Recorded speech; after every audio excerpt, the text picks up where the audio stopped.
YouTube, there is no firearms in this video. Welcome back to the Lowkey Airgunner YouTube channel. In this episode, we will be unboxing a FX DRS 500mm barrel with a walnut stock sent by Airgun Source Canada to review. By the way, Airgun Source Canada is pretty much FX Canada, so in this first video, we will take it out of the box, take a quick look at the manual to know how it works and stuff, and give you my first impression. So let's do that. Alright, so first let's take a quick look at the box. Mine had a bit of a rough life during the last few months. Basically, I received this just before winter and it was hard for me to review it, so I only shot it once and stuff and not really made a video about that. So now let's unbox it together. There is not much to say about this big white box. They have their logos. It does say FX Airguns, made in Sweden, and they have stickers to tell you which model this is, so I assume they use the same boxes for a bunch of them. Inside of the box you have some padding to protect it, and then the rifle with the accessories. In there you get one FX mini magazine. I believe those are 11 rounds, and you also get a quick connect fill probe. I had a bit of an issue with the O-rings on mine, so Airgun Source upgraded mine for a Yuma Air fill probe, so that's pretty cool. They have great customer service. I believe this has a 3-year warranty too. They will tell us that in the instruction manual. Last is the rifle. This is the 500mm barrel version. This is the regular grade walnut stock, and it does look very nice. There is a lot of grains and stuff. They do have another grade which has a touch of black out here and probably more grain and stuff, but I think I like this one better. Honestly, the grain on this side is beautiful, very nice. There is a bit of a light spot here, but wood is wood. Overall, this is a very nice piece of wood. Let's give it a little coat of ballistol to make it shine a little bit. Those stocks come pretty dry. I suggest that you do oil it with an oil that you trust. I chose to use that. Maybe you could use some better oil, maybe True Oil, maybe something else. For now, this is what I chose because I'm new, but it works pretty good. It will bring a nice shine and protect your wood from weather and stuff. By the way, when I oil my rifles, I like to apply the oil with a Scott towel and then wipe the dust and stuff with a microfiber. It does a better job and it is not as oily to the touch. Alright, now she's all nice and clean. It does look a bit darker. The oil did penetrate the wood and it looks good and shiny. It will also not absorb water and stuff as easily or not dry in the sun and stuff, so you do want to protect it. On the back of the stock here, you have a very nice textured butt pad. It is a side lever action and it does feel very smooth. And now I need to decock that with the very smooth trigger, and it is on safe, so I cannot. Very smooth safety. So yeah, basically when you pay for quality, you will get something that feels better than a Beam & Chief. I'm comparing it to the Beam & Chief because this is all I've tried yet, but this feels very different from it. I will try not to talk too much about these specs before going onto the Airgun Source website, but yeah, basically this one has the air cylinder with the barrel, so the barrel is inside of the air cylinder, so this is what makes this so compact. On the tip here, you have a thread protector, which feels amazing for a 1/2x20 moderator in the USA, or maybe a muzzle brake in Canada if you want to do that. By the way, Nate Croney sent us this very nice chronograph to try on the tip of that, so that will be really practical for the review. The maximum fill pressure out of the box is 230 bars. You can upgrade for a carbon fiber cylinder, which will be maximum 250 bar, I believe. I think that Airgun Source does have them in stock right now. Again, this is the 500mm version. I'm not sure this is the one you will go for if you want to make big power, but you can also upgrade the plenum. That should still give you more shots if you don't upgrade anything else, I believe, so that could could also be nice, or if you only like the look with the big mag and stuff. One upgrade that I did get already from Airgun Source is this FX Picatinny rail for DRS. This is the low one. It still has 30 MOA of Kent. Let's take a look at that together. They give you the 3 screws. I believe this one and this one and this one. You might have to remove a set screw in this hole to install that, but basically this will only slide on it and then you put the screws in. Basically this is a birthday gift from my mom and I did not even take a look at it yet, and it does look pretty nice. So if I understand it right, I only need to slide that on there, and that will line up with the holes. Yep. And I only need to put those screws in and that will stay on there. Maple Custom Products also sent us some magazines to try in there. Let's see if this 15-shot one will fit with this rail. I think it will not. So if you do want to use a bigger magazine, don't get a rail or get the higher one. I believe that the higher one does fit bigger magazines, but I cannot confirm personally. The FX DRS does not come with extra magazines or with a single shot tray, so this will be pretty interesting to try. But yeah, quick note, you don't really need this upgrade. The dovetail rail should do really well on that. There is no recoil and stuff, but I wanted to use those Picatinny rings that has some weird Picatinny thingies on there, and that was simpler. Basically, I was lazy and this will look cool. By the way, this is a One Leaf Commander NV400 scope that we will be trying this summer, most likely on this rifle, so yeah. Enough rambling, let's take a look at it on fxairguns.ca, aka Airgun Source. So there is a few models, but the one that we are going to look at is the FX Airguns DRS .22 Classic Walnut in 500mm. This woodstock version is $1,495, but there is also a synthetic version available for $1,195 Canadian. They say that this rifle is an elegant and refined airgun engineered to provide a high-quality experience. It uses modular components for enhanced customization possibilities, which help it to deliver the adjustability, accuracy, and performance demanding shooters expect from FX Airguns. So basically, you can customize the plenum, you can customize the hammer weight, the pin probe. You can shoot slugs with a longer barrel and a slug liner. You can do anything from hunting with something like this model to pro shooting with the pro model. Basically, this model of the airgun features a walnut stock with a contemporary look and feel and includes a Monte Carlo cheekpiece for right-handed shooters. It is still smooth on the right side for left-handed users. This air rifle is designed with an aluminum over-the-barrel air cylinder that helps stabilize it and make it look more traditional. The FX DRS Classic uses a superior smooth Twist X barrel to deliver incredible accuracy from each shot.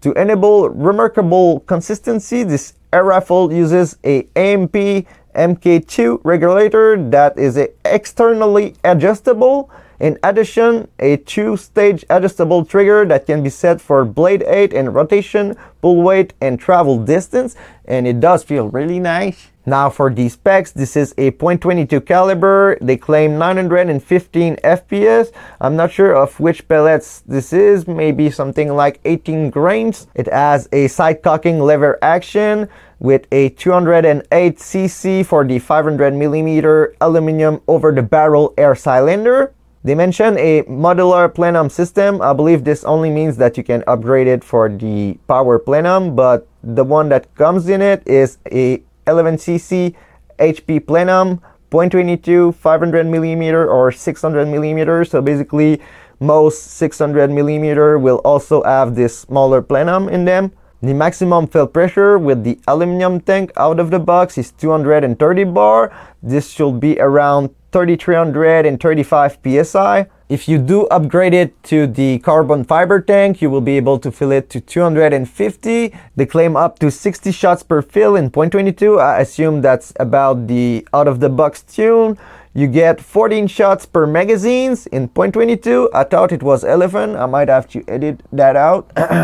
Those are FX mini magazines and they will accept slugs up to around 40 grains. slash 0.45 inch long. Those are a bit smaller than the average FX magazines, but they still managed to put 14 rounds in there, which is interesting. So the barrel is a Superior Smooth Twist X barrel. The regulator is the AMP MK2 adjustable match precision regulator. You do need to remove the stock on those ones to be able to adjust it, but it is adjustable. It has the 2-stage adjustable trigger, walnut stock with right-handed Monte Carlo cheek, 11mm dovetail optic rail, manual lever safety. The barrel length is 500mm for this one, but they have 500, 600, and 700mm barrels and air cylinders basically.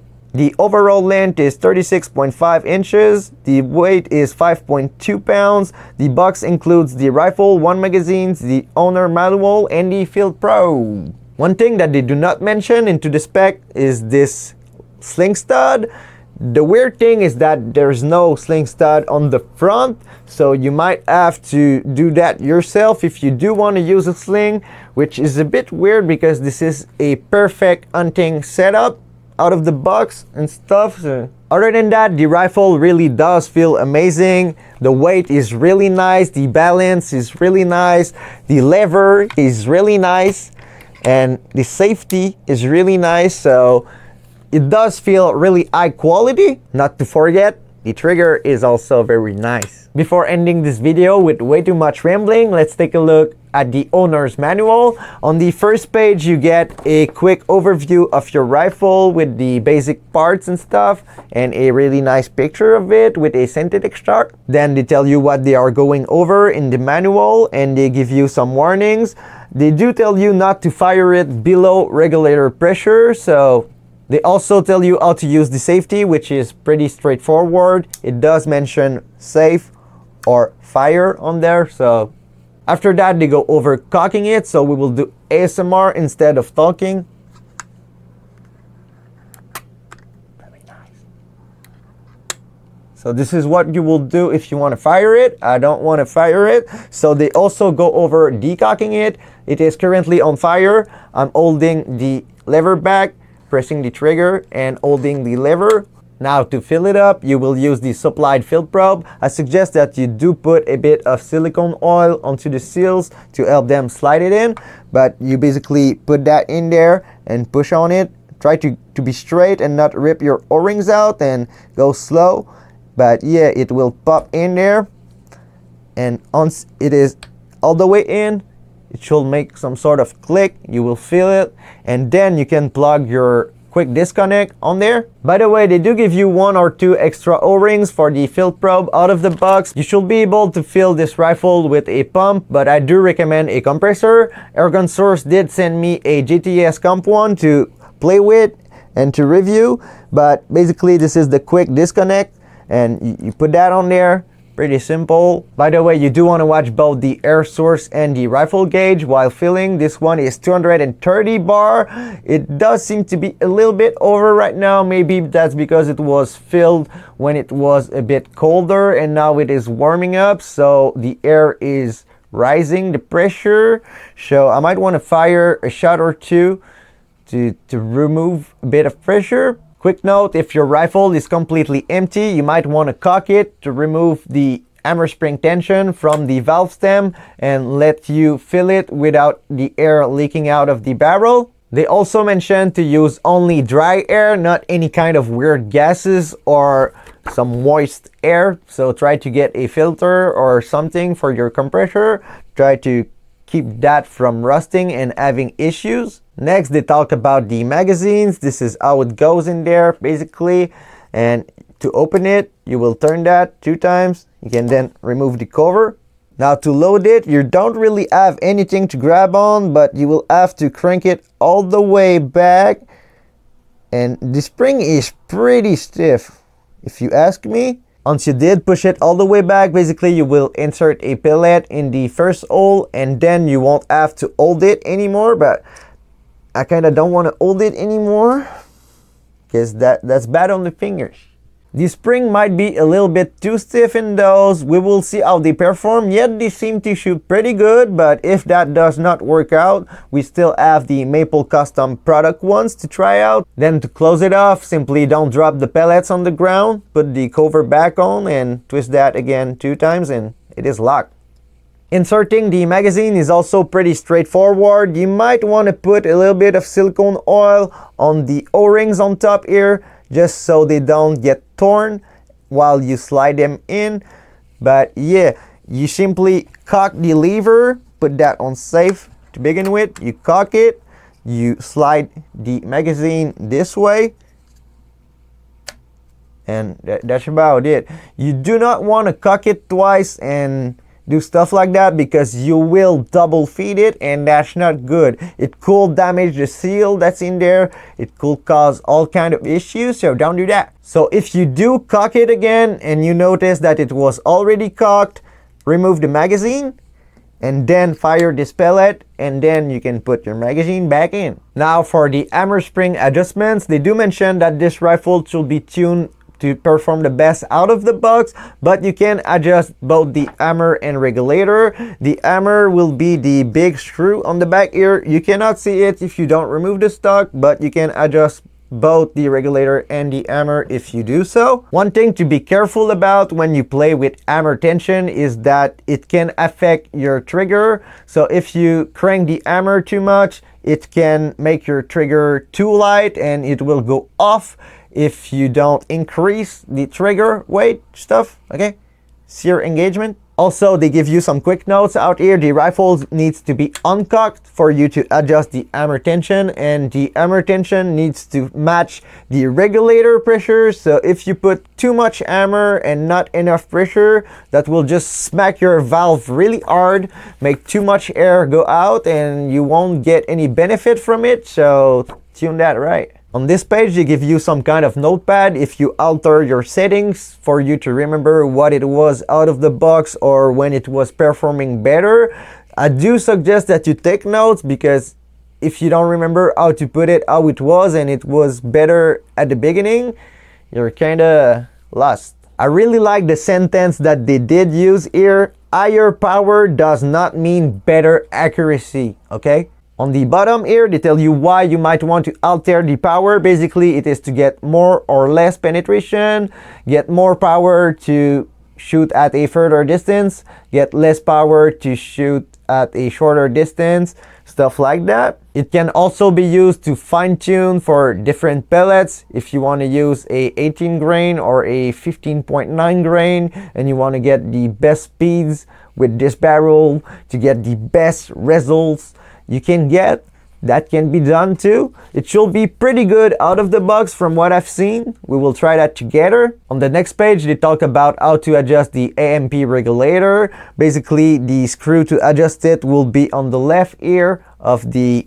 plenum. This one does not come with a regulator gauge, but they seem to say that you could fit one by removing a plug to tune it and then remove that and put it back in the stock once you did tune it to what you would like it to be. To adjust it, you will need a 2.5mm Allen key.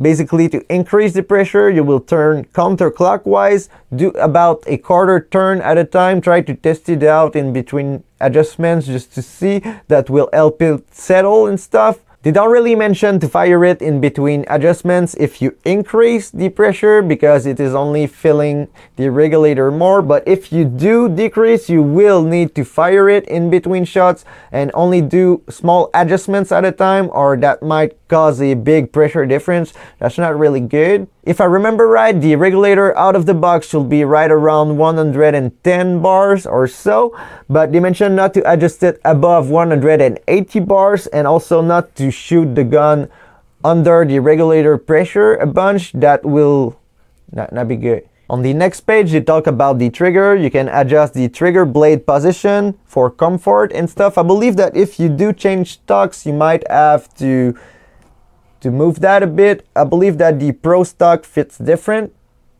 because it has a different trigger assembly, but that will be for the full review, okay? More information in future videos. They do tell you which screw is doing what, but for liability reason, they say that they will not tell you how to adjust that, which sounds a bit weird because if you crank the hammer too much, their trigger setting will be dangerous, but that's only my point. To keep it very short, because I've been speaking alone in my basement for 2 hours, the first screw on the left right there will be the second stage tension adjuster, and the screw number 4 on the right will be the travel / first stage length of pull. So you do have adjustments on there. It does feel really good out of the box, so I'm not sure I will adjust that unless I adjust the power eventually, because that's perfect. I might even put a heavier trigger weight if I go hunting, but I might just be safe and keep that. I don't know. Now on this last page, they tell you to take care of it, to keep it oiled, to keep it in a dry spot, you know, to take care of it for it to last. But it is covered by a 3-year warranty against faulty workmanship and defective material. So that's a pretty good warranty. I've never heard of more than 1 year yet because I've been playing mostly with budget airguns, but you know, 3 year does sound pretty good. The good thing about airgun source being fxairgun.ca is that you pretty much get the best customer service. They will take care of it if you have issues. This will be about it for today's video. I'm really excited to try my first high quality PCP air rifle in collaboration with Airgun Source Canada. A huge thank you to them for the support to my channel, for this review opportunity, and for the compressor and other goodies that they sent before. The channel will not be here without the collaborator and sponsors because I'm poor. I don't have time for that anymore that much, and this is motivating. But yeah, a huge thank you to Maple Custom Products, Nate Croney, Manbili, One Leaf, and Airgun Source Canada once again for the goodies and making this fun, keeping more content coming and stuff. I also want to say a huge thank you to you for watching me ramble until the end, and I hope you subscribe. I hope you like this video to motivate me to make more and better ones. I've been improving the content a lot, and I did not stop rambling though. I'm pretty bad at that. So yeah, see y'all in the next one.